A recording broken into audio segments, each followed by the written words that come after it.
अस्सलाम वालेकुम वरहमतुल्लाहि वबरकात। आज डियर स्टूडेंट्स, इस वीडियो में मैं आपसे जो बात शेयर करूंगा वो ग्रामर का बहुत ही अहम टॉपिक है, डायरेक्ट इनडायरेक्ट। स्टूडेंट्स इसके बारे में बड़े कंफ्यूज रहते हैं, उनको पता नहीं चलता कि कैसे इसको हल करना है। तो मैं इस वीडियो में बहुत ही आसान तरीके से आपको डायरेक्ट इनडायरेक्ट जो समझाने की भरपूर कोशिश करूँगा। तो डियर स्टूडेंट्स, डायरेक्ट इनडायरेक्ट को समझने से पहले आपको कुछ पर्सन जो हमारी ग्रामर में हमारे होते हैं हमारे पास, और अगर उनकी जो हालतें हैं, केसेस जिसे हम कहते हैं, उनका जानना, उनका समझना बहुत ज़रूरी है। क्लियर। हम पहले बात करते हैं रूल्स के ऊपर, फिर हम आते हैं अपने पर्सनस और उनके केसेस की तरफ चलते हैं। तो हमारा टॉपिक है जी, आज हमने करना है डायरेक्ट इनडायरेक्ट को। ये हमारा पहला टॉपिक है। इसमें जो हमारा पहला ये रूल है, पहला जो पार्ट है, उसमें जुमला आएगा पॉजिटिव और नेगेटिव, ये जुमला है। और जो टेंस होगा, ज़माना, वो है जी प्रेजेंट और फ्यूचर। मीन इस पार्ट में जो जुमला है वो सिर्फ पॉजिटिव नेगेटिव होगा, इसके अलावा बाकी जुमला कोई नहीं आएगा। और जो टेंस है वो इसमें पास्ट नहीं आएगा, प्रेजेंट आएगा या फ्यूचर आएगा। तो हम बात करते हैं, चलते हैं अपने पहले रूल की तरफ। पहले मैंने आपको एक एग्जांपल दी हुई है, वो लिखा हुआ है he says I am going to home. Clear हुआ? ये इस तरह के आपको जुमले आएंगे एग्जाम में, ठीक है जी। और ये 10th क्लास के स्टूडेंट्स के लिए बहुत अहम लेक्चर है। हमारा पहला रूल ये है कि अगर से का वर्ड आ जाए तो आप जब जवाब लिखेंगे तब आप सिर्फ से ही लिखेंगे। जब आप सेज का वर्ड आएगा तब आप सिर्फ सेज लिखेंगे, ठीक है जी।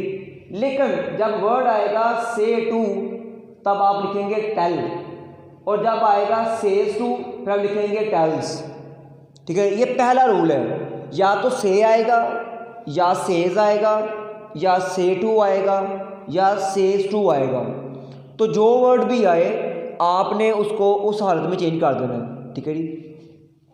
हमारा दूसरा रूल ये है कि अगर डायरेक्ट स्पीच में फर्स्ट पर्सन आ जाए तो आपने उसको तब्दील करने के लिए जो इनडायरेक्ट का सब्जेक्ट है उसकी हेल्प लेनी होती है, उसके पास आपने जाना होता है। ये बात मैं आपको भी एग्जांपल से समझाऊंगा ताकि आपको ये बात क्लियर हो जाए कि इसको किस तरह हल करना है, किस तरह हमने सॉल्व करना है। मैंने आपको एग्जाम्पल दी है, ही विल से, आगे ये कॉमाज हैं, I am going to my house.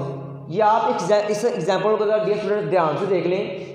अब देखिए इसमें जो मैंने ब्लैक कलर का सर्कल लगाया हुआ है, इन्हें हम कहते हैं इन्वर्टेड कोमास। इन्वर्टेड कोमास से जो बाहर वाला होती है स्पीच, बाहर वाली जो होती है बात, जो सेंटेंस होता है बाहर वाला, उसे हम कहते हैं इनडायरेक्ट स्पीच कहते हैं। और इन्हीं कोमास मीन इन्वर्टेड कोमास के जो अंदर होता है सेंटेंस, उसे हम कहते हैं डायरेक्ट स्पीच। क्लियर हुआ? अब देखिए हमने देखना कि he will say I am going to my house.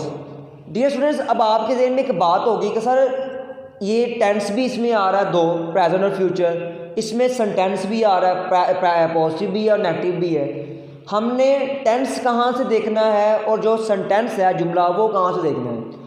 तो डियर स्टूडेंट्स, टेंस को जज करने के लिए कि आया कि ये जुमला प्रेजेंट का है, पास्ट का है या फ्यूचर का है, आप टेंस को जज करने के लिए जो इनडायरेक्ट स्पीच है वहाँ पर जाएंगे, और जुमला देखने के लिए कि ये पॉजिटिव है, ये नेगेटिव है, ये इंटरोगेटिव है, ये यूनिवर्सल है, ये कौन सा है, उसके लिए आप आएंगे डायरेक्ट स्पीच के अंदर। अब देखें, ही विल से, ये टेंस है फ्यूचर का। I am going to my house, ये जुमला है मीन पॉजिटिव। अब देखें ही विल से, तो ही विल से वैसे क्या वैसे रहेगा, क्योंकि मैंने आपको बताया था अगर से आए तो जवाब में क्या लिखना आपने, से। गुड हो गया, ही विल से। अब डियर स्टूडेंट्स, ये इन्वर्टेड कॉमास को हटाने के लिए, रिमूव करने के लिए आपने पॉजिटिव, नेगेटिव, प्रेजेंट और फ्यूचर टेंस में आपने डैड का वर्ड इस्तेमाल करना है। किसका वर्ड? डैड का, ये नहीं भूलना आपने। अब आएगा ही विल से, यहाँ पे आ जाएगा डैड। अब देखिए डियर स्टूडेंट्स, ये जो हमारे पास सब्जेक्ट है, ठीक है जी, ये फर्स्ट पर्सन है। कौन सा पर्सन है? फर्स्ट। अब मैं आपको लेकर जाता चलता हूँ पर्सन की तरफ ताकि आपको ये बात पहले समझ लग जाए। अब देखें हमारे पास होते हैं 3 person, first person, second person और थर्ड पर्सन। फर्स्ट पर्सन में क्या आता है आई और वी, सेकंड में क्या आता है यू, थर्ड में क्या आता है ही, शी, इट और दे। ये बातें बहुत ज़रूरी है, सबसे पहले इनको समझना, वरना आपका जो सेंटेंस है, जो डायरेक्ट का आपका जुमला है वो ठीक नहीं हो सकता। इनको याद करना आपके लिए बहुत ज़रूरी है, मस्ट है। आई वी फर्स्ट पर्सन है, यू सेकंड है, ही, शी, इट और दे आपके पास थर्ड पर्सन है। अब ये जो जितने भी वर्ड्स हैं ये सारे जो मैंने आपको बताए हुए हैं, यानी कि ये सारे जो वर्ड्स हैं ये वाला और ये वाला, ये सारे सब्जेक्टिव केस में हैं, मीन फाइल ही हालते हैं, सब्जेक्टिव फाइल हैं। अब जो नीचे वाले वर्ड्स हैं ये वाले, ये ऑब्जेक्टिव केस है। फॉर एग्जाम्पल ये मी अस भी फर्स्ट पर्सन है, यू भी फर्स्ट है, हिम हर इट देम ये थर्ड पर्सन है। लेकिन ये भी फर्स्ट पर्सन है, ये भी फर्स्ट पर्सन है। ये है सब्जेक्टिव केस और ये है ऑब्जेक्टिव। आई की ऑब्जेक्टिव वर्ड क्या होती है मी, वी की क्या होती है अस, यू की ऑब्जेक्टिव क्या होती है यू, और ही की ऑब्जेक्टिव क्या होती है हिम, शी की हर, इट की इट और दे की देम। अब आगे इन्हीं फर्स्ट पर्सन की, सेकंड पर्सन की, थर्ड पर्सन की पोजेसिव हालतें मीन मलकीती हालतें भी होती हैं। फॉर एग्जाम्पल आई की क्या है माई या माई, वी की है आवर या आवर्स, यू की यूअर या यूअर्स, ही की हीज होती है, शी की हर या हर्ज है, और इट की इट या इट्स है, और दे की देयर है। इनका जानना बहुत ज़रूरी है। अब हम आते हैं अपने रूल की तरफ, अगर आप इनको याद कर लें अच्छी तरीके से। अब देखिए हमारे पास ये जो सब्जेक्ट है ये है फर्स्ट पर्सन। कौन सा पर्सन है फर्स्ट पर्सन लिखा हुआ है। फर्स्ट पर्सन अगर आ जाए डायरेक्ट स्पीच में, चाहे वो सब्जेक्टिव केस में है, ऑब्जेक्टिव केस में है या पॉजेसिव केस में है, तो उसको जानने के लिए आप चलेंगे इनडायरेक्ट के सब्जेक्ट के पास। क्लियर हुई आपकी बात? फर्स्ट पर्सन किसी भी हालत में आए डायरेक्ट स्पीच में, तो उसको चेंज करने के लिए, उसको करेक्ट करने के लिए आप हमेशा इनडायरेक्ट के जो सब्जेक्ट के पास जाएंगे। अब डियर फ्रेंड देखिए ये जो आई है ये कौन सा केस है सब्जेक्टिव, बिल्कुल ठीक है आपने। और ही कौन सा है ये भी सब्जेक्टिव है। अब दोनों केस क्या है सेम है। अब हम क्या करेंगे, हम आई की जगह पे ही का वर्ड इस्तेमाल कर देंगे, मैं यहाँ पे अब ही लगाएंगे। डियर स्टूडेंट्स प्रेजेंट और फ्यूचर में आपने टेंस तब्दील नहीं करना। अगर सवाल प्रेजेंट में है तो आपने जवाब भी प्रेजेंट में लिखना है, अगर सवाल फ्यूचर में है तो आपका जो जवाब फ्यूचर में ही रहना चाहिए। अब आई एम, लेकिन हमने यहाँ पे क्या लिखा था ही। अब आई में तो एम आता है लेकिन ही के साथ एम नहीं आता, ही के साथ क्या आता है इज। बिल्कुल ठीक है आपने। गोइंग टू ये वैसे क्या वैसे ही है। अब देखिए डियर स्टूडेंट्स ये जो माई है ये भी फर्स्ट पर्सन है, लेकिन जो इस टाइम माई है ये पोजेसिव केस है। अगर मैंने यहाँ बताया हुआ है कि आई का जो माई है ये कौन सा केस है पोजेसिव, हालांकि ये सारे फर्स्ट पर्सन है। क्लियर हुआ आपका? अब माई जो है पोजेसिव केस है तो फर्स्ट पर्सन है। फर्स्ट पर्सन किसी भी हालत में आए आप हमेशा किसके पास जाएंगे इनडायरेक्ट के सब्जेक्ट के पास। अब ये माई जो है ये पोजेसिव केस है, मलकीती केस है, और ही कौन सा है सब्जेक्टिव यानी कि फाइली केस है। अब ये पोजेसिव है वो सब्जेक्टिव है और दोनों का केस बराबर नहीं है। अब हमने क्या करना है, हमने ही को जो लफ्ज़ हमने अपने पास से लगाना है हम उसको चेंज करेंगे पोजेसिव में, क्योंकि ये जो वर्ड्स है वर्ड जो है जिसकी जगह हमने ये वर्ड इस्तेमाल करना है, जिसको हमने चेंज करना है वो पोजेसिव में है। अब ही को हम जब चेंज करेंगे पोजेसिव में तो देखते हैं ही का जो पोजेसिव केस क्या होता है हीज। अब हम माई की जगह पे क्या इस्तेमाल करेंगे हीज, तो हो हाउस वैसे का वैसे। जुमला इस तरह बनेगा ही विल से कोमास के लिए हमने डैड का इस्तेमाल किया था। अब ये जो आई है फर्स्ट पर्सन था हमने यहाँ पे ही लगाया, पता होगा मैंने कैसे लगाया, और हमने यहाँ पे हेल्पिंग वर्ब को चेंज किया तो इज आया। गोइंग टू माई की जगह हमने हीज का इस्तेमाल किया, ये मैंने आपको एक्सप्लेन किया कि ये माई की जगह हीज कैसे आया, हाउस वैसे का वैसे ही। तो ये हमारा पहला रूल था कि अगर फर्स्ट पर्सन आ जाए तो उसको चेंज करने के लिए आप हमेशा इनडायरेक्ट के सब्जेक्ट के पास जाएंगे। अब हम बढ़ते हैं अपने अगले केस की तरफ, अगले रूल की तरफ। सेकंड रूल में आके आ रही थर्ड पर्सन को तब्दील नहीं करते। डियर स्टूडेंट्स, आप देख लें, आप थर्ड पर्सन में क्या आता है, ही भी आता है, शी भी आता है, इट भी आता है, दे भी आता है, वो सब्जेक्टिव केस है। हिम, हर, इट, देम ये ऑब्जेक्टिव केस है। His, her, hers, it, its, their ये पोजेसिव केस है। थर्ड पर्सन किसी भी केस में आए आपने उसको चेंज तब्दील नहीं करना, वैसे का वैसे ही है, ये बहुत आसान है।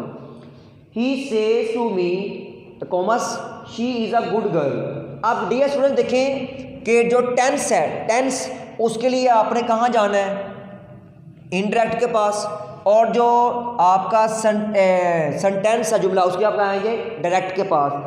अब यहाँ पे है he says, she says, Ali says, कोई भी आ सकता है। ये जो है ये पॉजिटिव टेंस है और ये प्रेजेंट टेंस है, प्रेजेंट। और she is a good girl या शी इज़ अ गर्ल, ये एक हमारा कौन सा केस है, ये हमारा है जी जुमला है पॉजिटिव। क्लियर। अब मैंने आपको क्या बताया था कि अगर सेज टू आ जाए तो वहाँ पे क्या लगाते हैं, टेल्स। क्लियर। यहाँ पे आएगा शी टेल्स मी। अब आगे वहाँ है इन्वर्टेड कॉमास। तो अब मैंने आपको ऊपर भी बताया था कि इन्वर्टेड कॉमास को पॉजिटिव नेगेटिव सेंटेंस और प्रेजेंट फ्यूचर टेंस में तब्दील करने के लिए क्या लगाते हैं, डैट। गुड होगा, यहाँ पर डैट आ गया। अब शी जो है ये थर्ड पर्सन है तो आपने इसको तब्दील नहीं करना। जब आपने सब्जेक्ट को चेंज नहीं किया तो डेफिनेटली हेल्पिंग वर्ब भी तब्दील नहीं होगा। तो she is a good girl वैसे का वैसे ही आ जाएगा। क्लियर हुआ। मैं उम्मीद करता हूँ कि समझ लगी होगी, अगर नहीं तो इसको दोबारा फिर सुन लीजिएगा। क्लियर। ओके, अब हम बढ़ते हैं अपने अगले रूल की तरफ। ये थोड़ा समझने वाला डियर स्टूडेंट्स, ठीक है जी।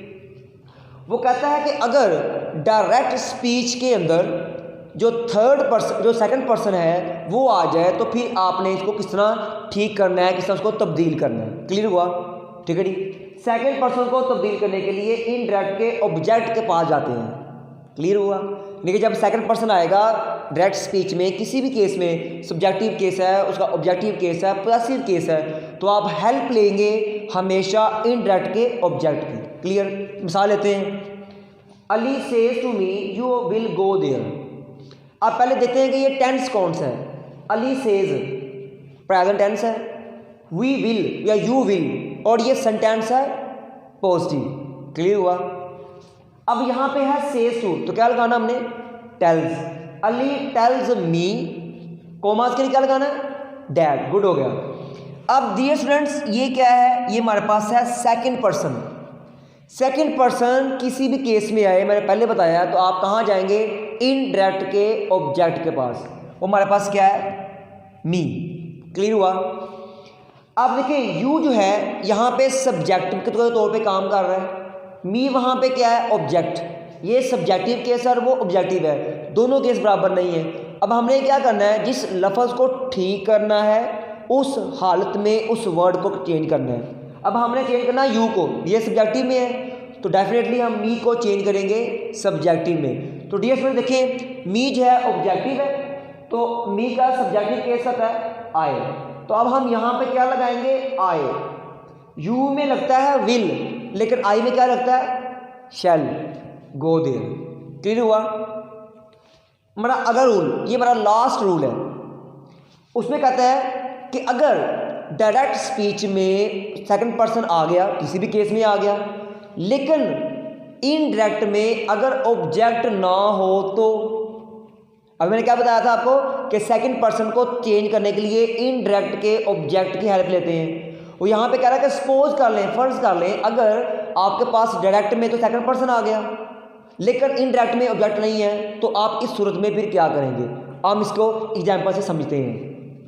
ही says commas you are liar, तुम एक वकील हो। पहले देखते हैं टेंस क्या है। टेंस हमारे पास है प्रेजेंट और जुमला कौन सा है, सेंटेंस भी पॉजिटिव है। क्लियर हुआ। अब ये ही सेज, मैंने आपको पहले बताया था सेज को क्या लिखना, आपने सेज लिखना है। तो ही सेज वैसे क्या वैसे ही। जो ये आपके कोमास हैं इसके लिए आप क्या लगाएंगे, डैड। गुड हुआ।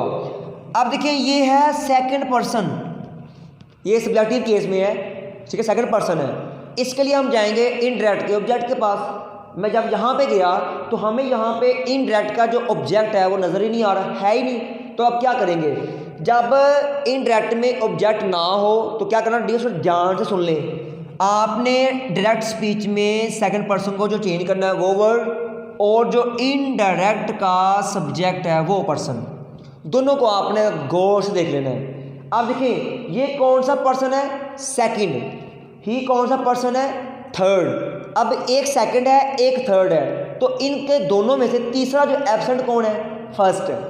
फर्स्ट में क्या आता है, आई भी आता है और वी भी आता है। अगर तो यू एक बंदे को रिप्रेजेंट कर रहा है तो आप वहाँ पे आई का वर्ड इस्तेमाल कर देंगे, अगर यू ज़्यादा को रिप्रेजेंट कर रहा था वहाँ पे वी का वर्ड इस्तेमाल कर लेंगे।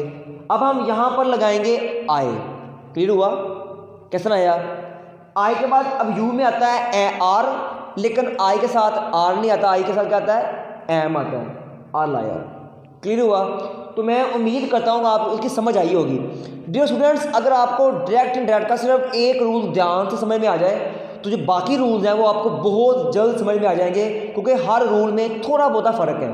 तो मैं इसको लाइक कीजिएगा, शेयर कीजिएगा इस वीडियो को, कमेंट में ज़रूर बताइएगा कि आपको वीडियो कैसी लगी। मैं बाकी जो इसके रूल्स की वीडियो जो है वो लाजमी ज़रूर अपलोड करूँगा। बेस्ट ऑफ लक, अल्लाह हाफिज़।